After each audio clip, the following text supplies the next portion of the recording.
We begin with a story coming out of China that Beijing clearly doesn't want out there. Reporting on it could mean a one-way ticket out of the country. It already has for one foreign correspondent. And Chinese journalists have it worse. Threats, violence, in some cases, prison sentences. The story is the alleged mass incarceration of Uyghurs and other Turkic Muslim minorities, more than 1 million of them, in the Xinjiang Uighur Autonomous Region. And 23 million people there are now being tracked by a high-tech surveillance system. The Chinese media echo their government's security narrative on this, that the measures are necessary given separatist movements in the area prone to violence. And the terminology can be telling. What the international media call internment camps, forced indoctrination, the Chinese media describe as political education centers, counter-extremism training schools. Our starting point this week is the resource-rich, news-rich region of Xinjiang.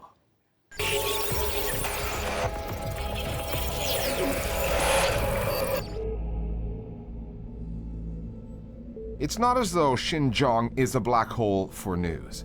If it was, it would be a big one, since the region is twice the size of Germany. What Xinjiang is a black hole for a certain kind of news. The official narrative in Xinjiang has always been it was a backward, feudal region.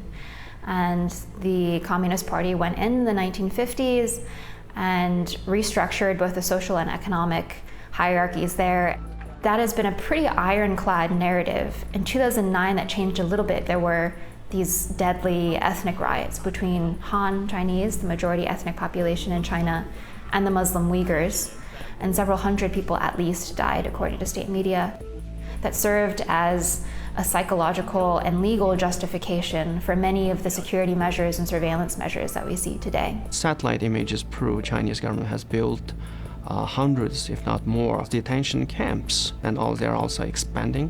And hundreds of thousands of people are there just for being Uyghur, being Turkic, and being Muslim, not because they have committed any acts of violence or terrorism. The government has been very clear, the Chinese government, in the way they see this. They perceive they have a problem that could also be a security threat. They believe that there are radical elements who have infiltrated the population and convince people that they should have an independent homeland. And this is this kind of separatism and also extremism. China's government has reason to be cautious over Xinjiang. Since the ethnically driven unrest that flared up in 2009, there has been periodic violence and bloodshed attributed to Uyghur movements, including one attack at the heart of the capital, Tiananmen Square. Beijing's response, however, putting a community of 11 million people under surveillance, incarcerating so many in the name of indoctrination, has been wildly disproportionate. China's government argues it's out to stop what it calls the three forces: separatism, extremism, and terrorism. And China's media apparatus has adopted that term, parroting it in the same unquestioning way much of the US media did with the so-called war on terror. 千名各族干警郑重宣誓，忠于党、忠于国家、忠于人民，向三股势力宣战。 Beijing's man in Xinjiang, Chen Chuanguo, was made party boss there after having cut his teeth in another ethnic trouble spot, Tibet. He has adapted some of the security measures used in Tibet to Xinjiang, including a clear focus on surveillance and technology. Things like police checkpoints every few hundred meters, forcible checking of people's mobile phone devices, of their laptops, as well as surveillance by things like iris scans, facial recognition cameras, and DNA checks. You have many Uyghurs who are saying that they're simply being called in because they exchanged text messages or shared an email several years ago that contained religious content, and now they're being called into a re-education camp or being questioned at a detention camp for that. It's a very small action. You can wander around some of the residential neighborhoods where Uyghur communities were once concentrated and find them to be completely deserted. There's no charges, no trial. People just sort of disappear into these places for many months at a time and even longer. MEGHA RAJAGOPALAN has her own story to tell. She is one of the very few foreign reporters who managed to get into Xinjiang to report on the situation there. Just weeks after her piece was published by BuzzFeed, she was expelled from the country. Chinese officials want to limit information and imagery coming out of the region. Controlling access is central to their strategy. But there are some cameras they cannot control, the ones in space. The satellite photos of the detention centers featured in the international media will not be seen on Chinese television. Domestic reporters there are tightly controlled. As a Uyghur journalist, ALIM SEYTOFF reports on the story from Washington. He is the director of the US-funded Radio Free Asia's Uyghur service. It is obviously impossible for Uyghur reporters on the ground there to do any kind of reporting on these issues, because we have already reported ourselves that Uyghur writers and Uyghur scholars who in any way spoken out against China's repressive policies have been detained in these camps. But for Chinese journalists, this is an extremely sensitive subject. They are required to follow the Chinese government's line. They have to repeat the same thing, so they cannot independently report on what is happening to the Uyghur people. So in the West, we expect the press to be investigative, to show us all the holes in what is generally a democracy.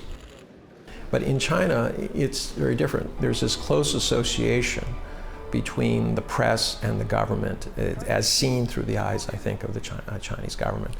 I mean, you can look at Chinese history over many, many centuries.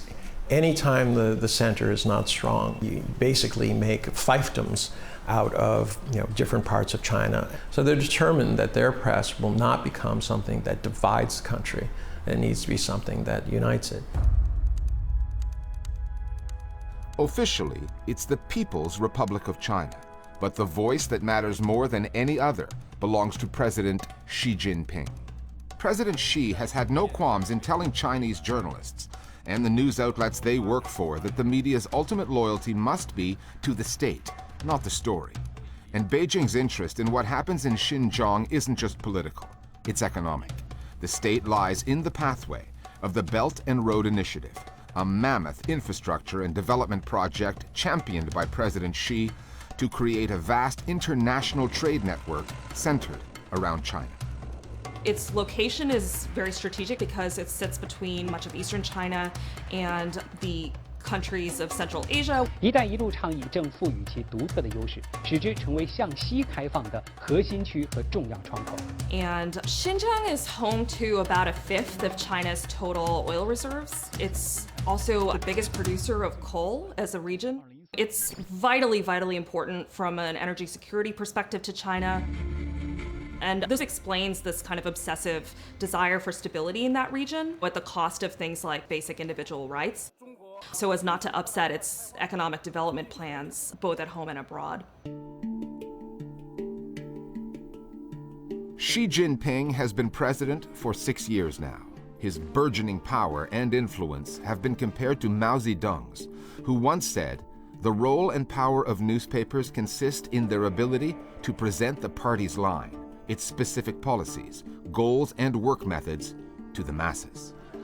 Half a century later, in Xinjiang, for the media outlets that spread the word, those same rules still apply.